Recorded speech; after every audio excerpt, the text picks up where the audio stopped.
to play for the money. On 7 good ponies and some damn good swing. So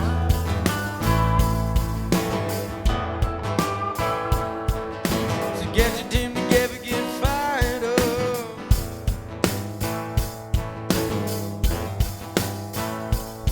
So I can have a chop at you at the Inverell Swan Cup. Hi everyone, welcome to the 14th Swan Cup video podcast. My name's Alex Wrobel from the Inverell Polocrosse Club, and so far we have completed a video podcast each week in the lead up to the 2021 Inverell Swan Cup. We've used this podcast to provide you with information about the Swan Cup and meet the people behind the scenes who will help to make our event a success. The Swan Cup will run from the 8th to the 11th of July 2021, and our Open Men's Polocrosse and Sale nominations are open now and will close on the 10th of May 2021. I'm here with club member and leader of our Swan Cup, Cameron Neville. How you going, Cameron? Yeah, I'm really good, mate. I'm looking forward to this one.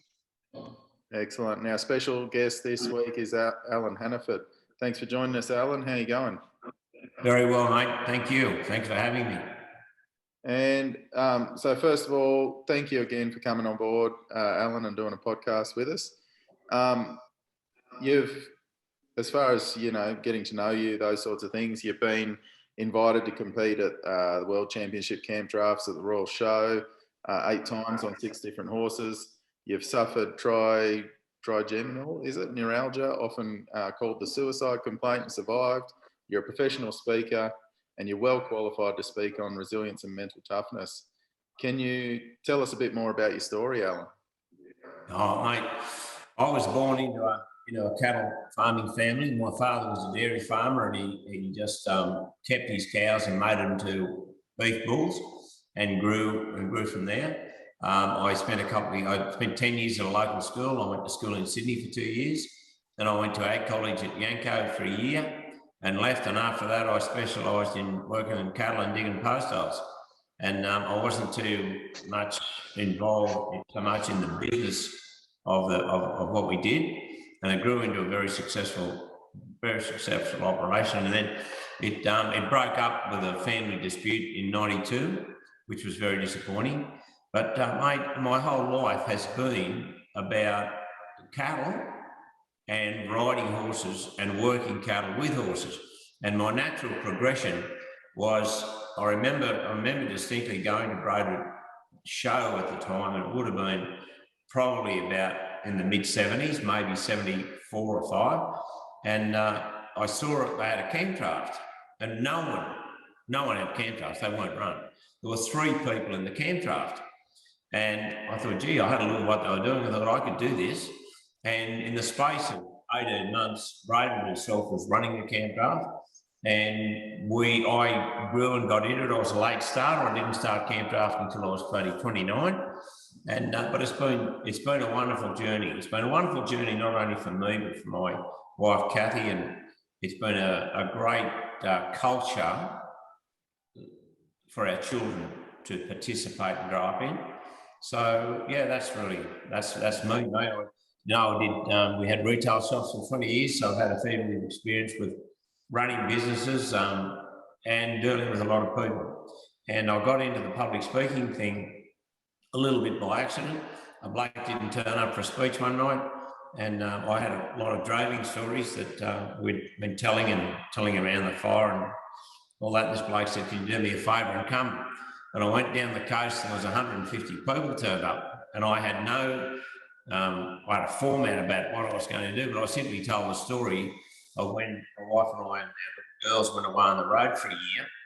And it grew from there, and I got offered more jobs. And then when I got sick, people asked me to talk about how I made it through this suicide disease or complaint.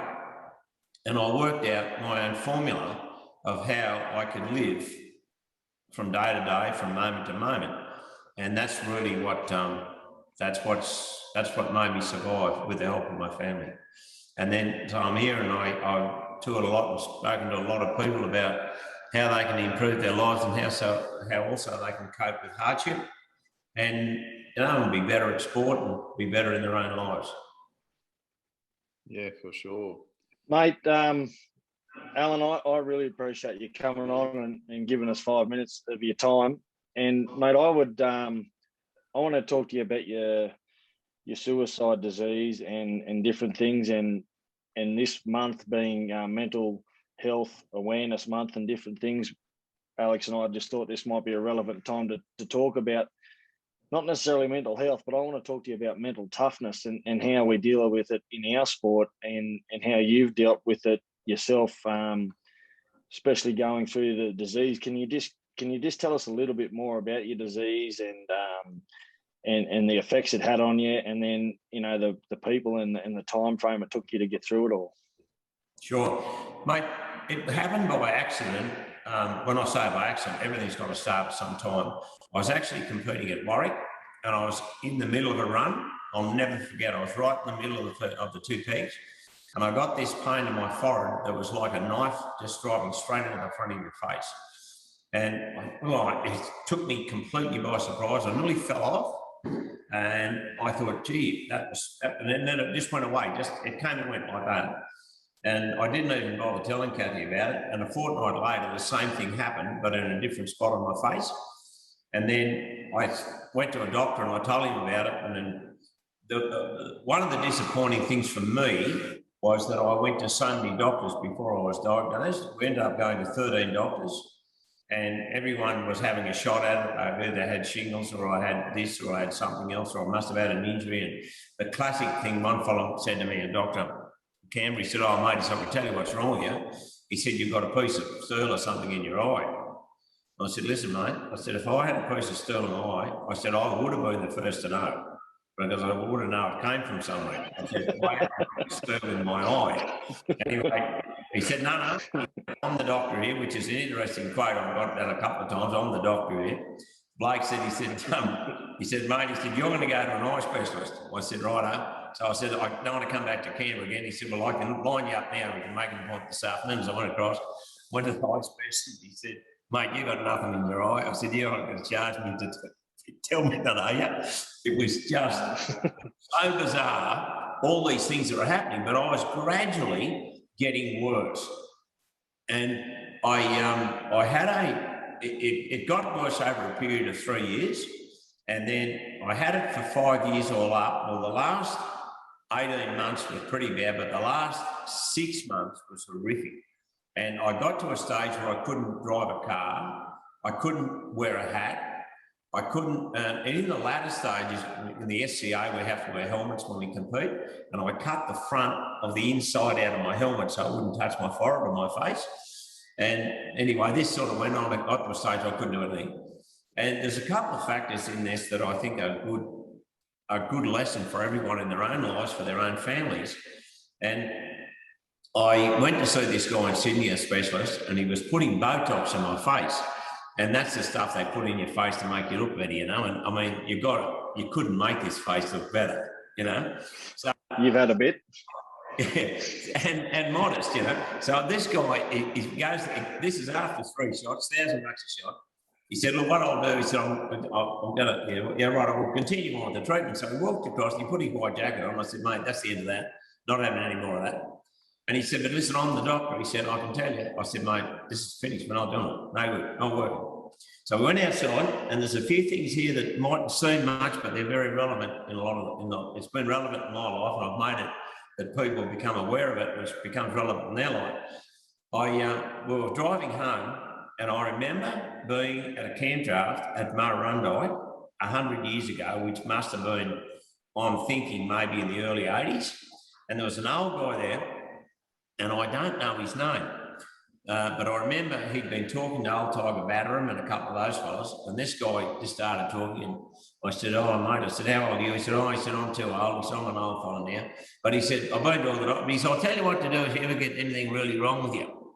And I said, "Oh, yeah." I said, "What's that?" He said, "Get someone to take you if you can't take it yourself." He said, "Walk into the emergency at St Vincent's Hospital in Sydney." He said, "Collapse on the floor and make your problem their problem." And I thought, Jesus. So we'd been doing this for 4.5 years. And I said to Kathy, "I think we should go to St Vincent's and walk in and fall on the floor." And she's like, "We can't just do that." Anyway, and you know, Cameron knows Kathy very well, and she's very very well, she hasn't got any mongrel like me. Anyway, I said, no, that's what we're going to do. So in the meantime, we get home and I spoke to the fellow I was in business with, a vet in Berragoon. And I said, look, this is what I'm going to do. And he said, I know. And he said, you've met the guy who's one of the registrars in emergency. So he said, when he's on, he's in charge. And I said, well, tell me when he's on next. He said, he's on at 4 o'clock tomorrow. And this is a bit of a long story, but it's very, very relevant. When I went to see him, he said, mate, you've been to the best people in the world. He said, what do you want me to do? What can I do that they haven't done? And this is a very important question to remember, and the answer is even better. I said to him, I said, mate, what would you do with your wife, your son, or your daughter if it was them? And in a heartbeat, after telling me he didn't really know what to do with me, in a heartbeat, he said, you've got to go and see this guy. He's in the first building after St Vincent's on Darlinghurst Road. I said, right. And I said, well, how am I going to get into him? He said, I'll get you in right now. He said, you'll be in the morning. So he got me in at 8:30. I went to see the bloke, and he said, the doctor at St Vincent said, he said, if this guy doesn't know what's wrong with you, he'll find someone who will know what's wrong with you. So when he examined my head and that, and he said there was a lot of space in there, but he said, there's nothing wrong with your nose or your sinus cavities or anything, but he said, I can see, he said, by your agitation in your face is something wrong. So he sent me to this guy. He sent me down, this guy examined me, I'm sorry. And then he said, you've got to get some new MRIs done. He said, they're no good. And he said, you've got to have a 3-dimensional done. And then when I got that done, he found out, he rang me on the way home. He said, you've got an artery resting on a nerve at the base of your brain. And with every beat of my heart, it was like, and you guys would relate to this, it was like getting hit with an electric cattle prod in the middle of your head. Like, that's how bad it is, right? And I just thought, geez, like, and the bloke said, he said, well, I can send you to this bloke who can operate on you. So I went to see the bloke, and he said, you've got 40% chance of dying. And there was no choice, you couldn't live like it.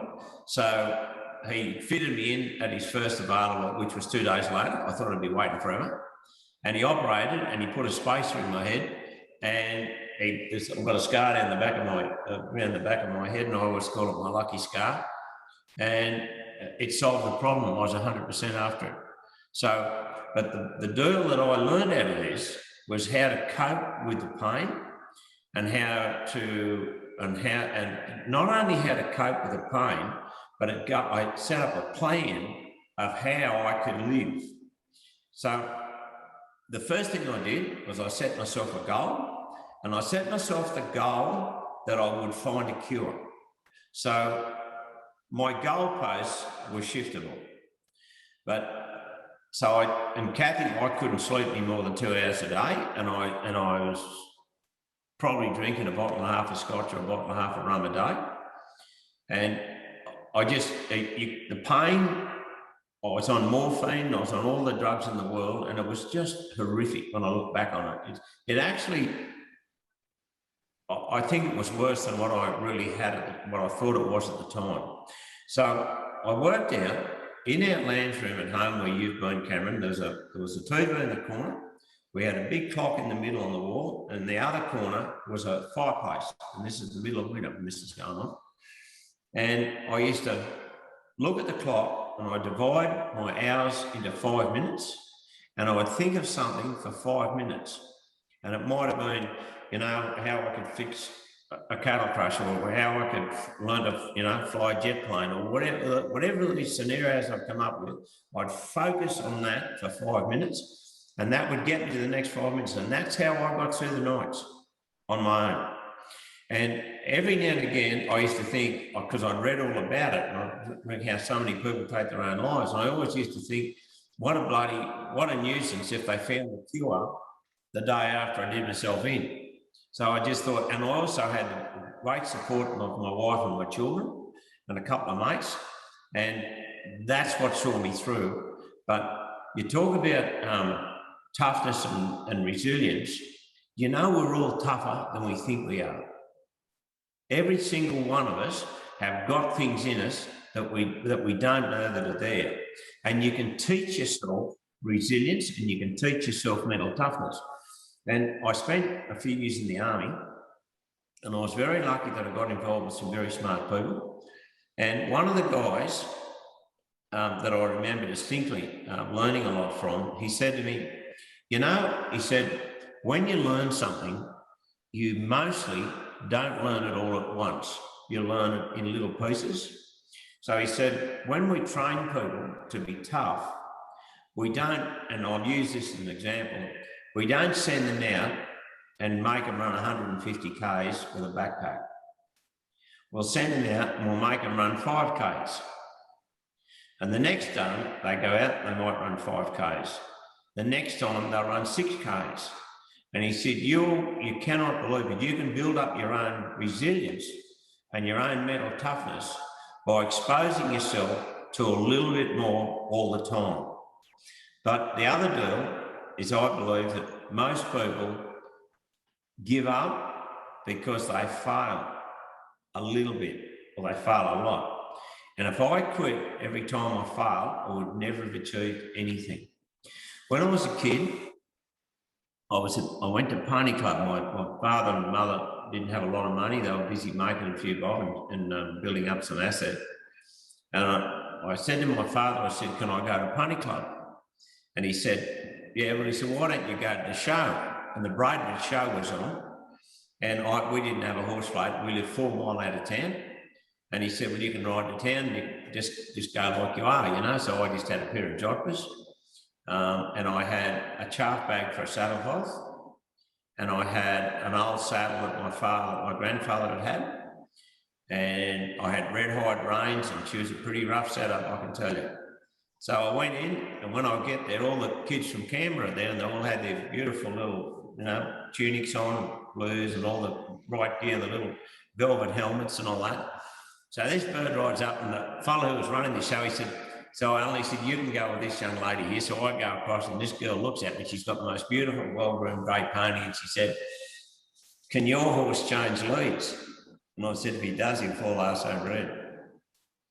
But I said, we'll have a go. And she rode away, and she never looked back. She never came back near me. And there was a lady there who was one of the coaches or head sherangs at the pony club. And she called me over and she said, why don't you go home? You'll never make a rider because you're too fat and your gear's no good. So I thought, oh, geez, like I was devastated. And anyway, I hung around and went in the flag race later on, the senior flag race, there was nothing else to go in. A bloke shouted me to go in the senior flag race. Everyone else's horse either pissed off or fell over, and I ended up winning it. And the old fellow who shouted me in was a lieutenant colonel who was in charge of the light horse in the area in the Second World War. And he put his arm around me, and I remember I was 9 years old, and he said, I always know a good investment, son. He said, keep at it and you'll make it. I'd love to run into that lady now because I get asked to go and teach pony club all the time. But so getting back mate, I want to dabble into the sports side of it a bit with you, and Polocrosse is what we're playing and what we're putting on with this event, and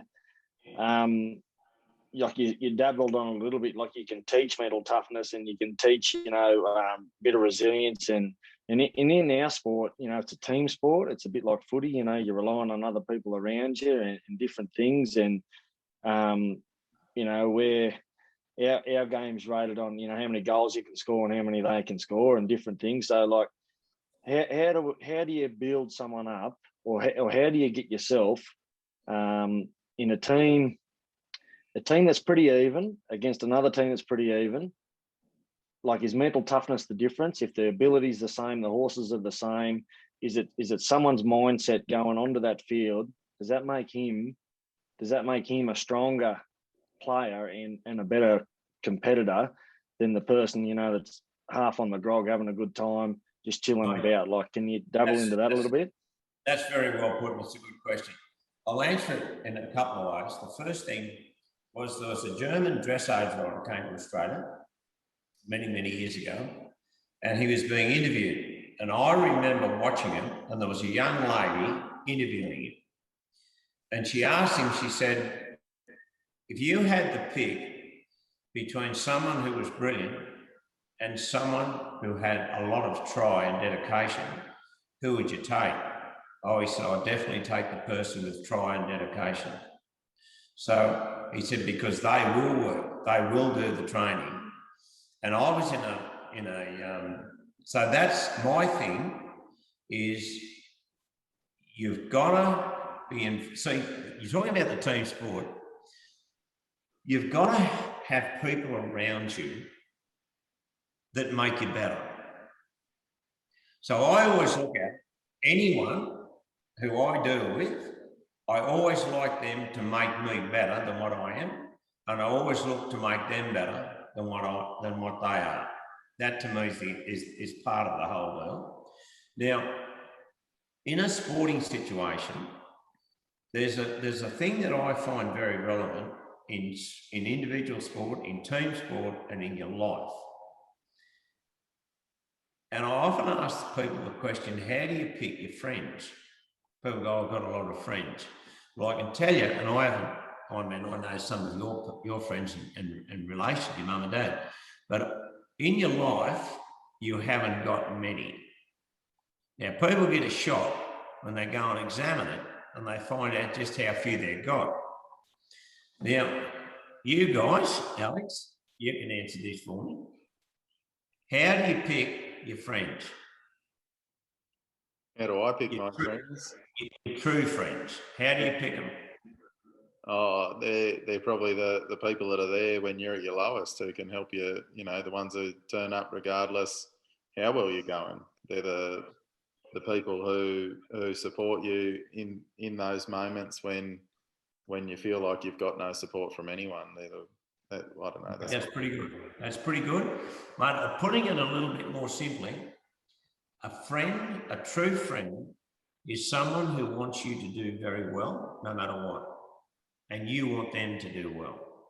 And in my life, I've found that the biggest traitors are a lot of people that are close to you, because jealousy is a dreadful thing. So what you've got to do is you've got to get the people who are not really solid and get rid of them. You've got to literally let them walk away. And I find that with team sport, if I'm going to be a member of a team, then I want to be a member of the best team. I got turned away from team sport a little bit. I was in a rowing crew in Sydney, and when I was going to school, we were due to race, and it was a lot of build up for only 2 big races. And one of the guys never trained, and he always had the happiest knack of training well when someone was watching him, and not training when someone wasn't watching him. And that's the sort of dedication that I don't want to see. I want someone, if I'm going to be in a team, I want someone to be as dedicated as me. And I want to help them, and I want them to help me. And I think that the mental toughness thing is definitely something, but I think the only way that you gel and you get it together is to literally sit and talk about it. You'll find in your life that most things change with dialogue. People have they've got perceptions of things that happen. They've got perceptions about things, whether they're playing a sport or whether they're in business. But when you sit down and you actually talk about common goals, how you're going to achieve them, then those things will add to your mental toughness, because they'll stretch your goals out in front of you and make the plan to get there. Action without a plan is no good at all. And is there mental toughness? Can it be rated, mate? Like, can you be a weak person, or like, or you say to yourself, "Oh, geez, he's mentally tough," or he's not? Like, is there a scale that people work on, or is there something like I've never heard or seen a scale, but I don't believe that I believe that most people never fulfill their potential. I honestly believe that life gets too soft and they don't want to stretch themselves, and they're always thinking that the grass on the other side of the fence is greener, where what you've got to do is you've got to plough, work, sow, and look after what's on your side of the fence, and it's amazing how green it will get.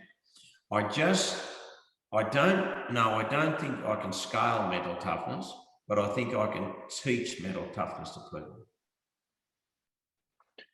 I just got a few quotes that I've run into with playing footy and different things, what they used to say to us. And, you know, I'm only talking from a footy's aspect side of things, but you tell me whether you think they're relevant just in life and whatever it is. And one of them's always been like, the harder you train, the luckier you get. The harder you train, the luckier you get. And then another one is, you know, leave the bad days behind you, you know, less mistakes, that sort of thing. Like, whether that's relevant in life or not, but I know at the sporting level that I've played in, like some of the mental side of things, they're like, yeah, you had a bad game, but that's yesterday, mate. We're worried about winning our game tomorrow. Like, let's move on to our next one. And, you know, the fellas who can forget their last game and just worry about their next were some of the better players that I ever played with. You know, so maybe I don't know if that's relevant to what we're talking about now. They're great points. You know, there's a few things that occur to me. I had a mentor with my riding, and he was a very good friend, and we lost him about 20 months ago. Neil Lavis, he won the gold medal at the 1960 Olympics, the 3-day event, and he got the silver individual. And he said to me, he said, never underestimate the power of coaching. He said, I was coached the morning before I won my medals. Now, everyone said, oh, he was the greatest rider, he was this and he was that. But from his point of view, he said, my coach is what made me win. My coach is what made me win. And he always said the same thing about failures. So he said he didn't call them failures, he called them education. He said, when you make a mistake, that's just an education. And he said, I've never seen any great horseman that didn't probably bugger up one horse. And he said, you'll make mistakes. You'll make mistakes in the training. And I know if I've got, when I train horses, it's really good to talk to someone about it so that I've got to share. I've got something to share with. But see how important, getting back to what I was talking about before, you need a coach that's really going to want you to do well. Really want you to do well. Even nearly as good as you want to do yourself, if not better. So those things I find relevant, and those little sayings are very, very true. Like my father said to me one day, and I couldn't believe it, I was about 9 years old, and my father wasn't religious at all. And one day I said to him, Dad, do you believe in God? And he said, oh, mate, he said, better than that. He said, I've had a argument. And I said, have you? He said, yeah. I said, what did he tell you? He said, the harder you try, the better I'll help you. Yeah. And that's it. And that's true. You know, so I look at it and I think, you know, and there's a few things here. Don't see, it's like people chase a little bit too much breeds of horses. Ride, if you've got a good breed of horse, there's lots of good breeds of horses about. Ride it, train them, ride them. It doesn't happen. We've had a lot of people come through home, you know, learning riding and learning camp drafting. And I often make a joke of it, that they nearly look at the shirt you got on and they're looking for a spot on it, which is the magic spot. And if they can just pick that up and take it with them, they've got it. But the deal is riding them, training them, working when it's raining. Now, another story from Neil Lavis, who I had him right up there in the Sportsman. He said to me, he said, he was in training camp at Barrel, and Franz Moringa was their coach. And he said, this Franz Moringa was a proper gentleman, never had a crossword. He would just say, we are doing this. And he said, one morning, he said, it is howling rain. He said, it's freezing cold. And he said, I tucked up in bed, and he said, it's just breaking dawn. He said, oh, It's going to be good. I'll have a sleep in this morning. He said 5 minutes later, Franz knocks on the door, comes in, says, let's go, get up, come on, we're going to go. We've got to get these horses, get some bacon and eggs in. He said, we're gone, we're training, riding horses today. And he said, I looked at him and he said, he knew exactly what I was thinking. He said, one day you're going to be at badminton and it's going to be raining cats and dogs and it's going to be freezing and you're going to win because you trained in the rain and the cold at home. Yeah, well, that's very much relevant to, our polocrosse, our winter games. If you want to get up in the morning and trot your horse in the frost and work in the cold and finish in the dark and all that sort of stuff, well, I suppose the rewards come. And just all those little things that you put yourself out there for. I know you might think you're doing it for nothing, but on the day when your horse needs you, well, he's going to be there. The trip home's always a lot better, a lot shorter when you win. True. It's a lot shorter when you win. And I tell you what, it's no doubt about it, the winning is worth it. The winning is worth the bit of pain that you're going to do. You're going to get a few busters. You're going to get this happen. You're going to get that happen. You might have to miss this. You might have to sacrifice. There's another deal that I talk about with people. Not much good comes of anyone without some sacrifice. Mostly you're going to have to sacrifice something. It's very hard to achieve 3 things. One is a family relationship. The other is a social relationship. And the other is a working relationship or a sporting relationship. So they reckon you cannot have 3 that work well. You can have 2. So you better work out which 2 they are. Yeah, and that's a big call in life. Like if it's a big call, if you come down to it, and they're the 3 things you want to live and die by. Well, if you want to be good at your sport, well, you're going to be missing out somewhere else. And everyone wants to have a nice family. Yeah, I was very fortunate. My Kathy and my family have always been very supportive of what I wanted to do, and they enjoyed it. They loved it. And I said to a young fellow a couple of years ago, I said, mate, it's going to make life a lot better if the person you're with is interested in what you do. Even if they're only interested because you're interested in it. But if they're not interested at all, I said, you've got an uphill battle. It's hard to maintain it. Yeah, definitely. We Alex and I, at that stage in our lives, we've got young kids and it's a sport that takes its toll, and you want to go and you put a lot of effort into it.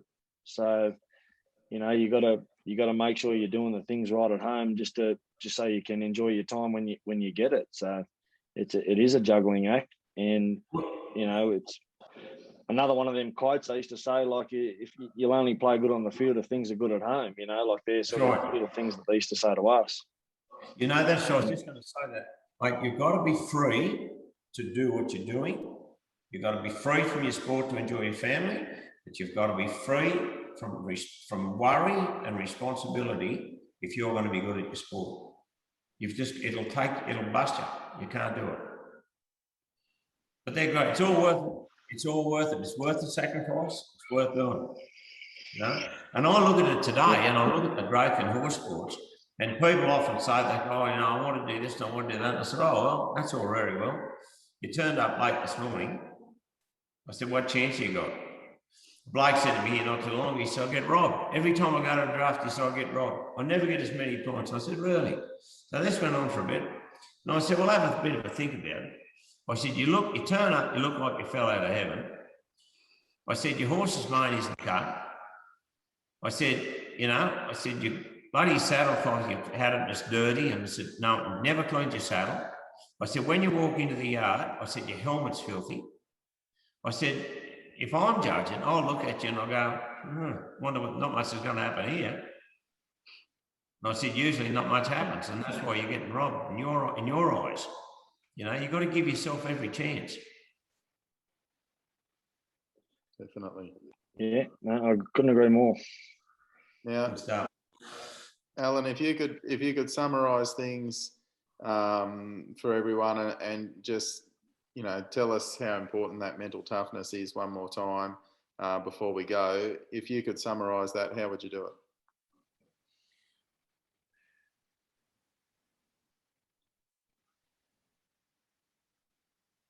I believe. Yeah, mate.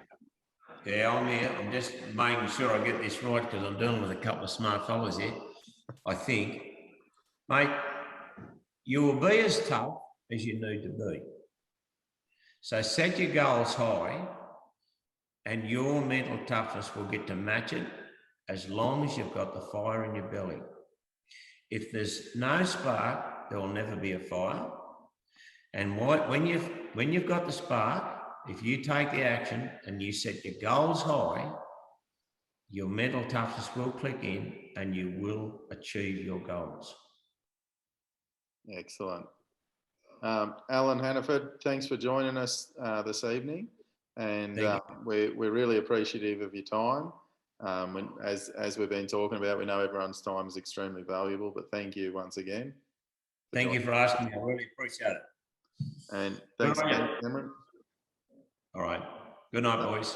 So just a reminder before we go, our event will run from the 8th to the 11th of July 2021, and our Open Men's Polocrosse and Sale nominations opened on the 19th of April and close on the 10th of May.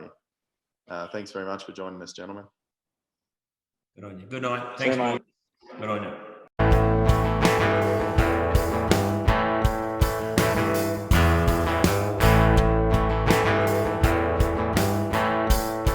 So I can have a chop and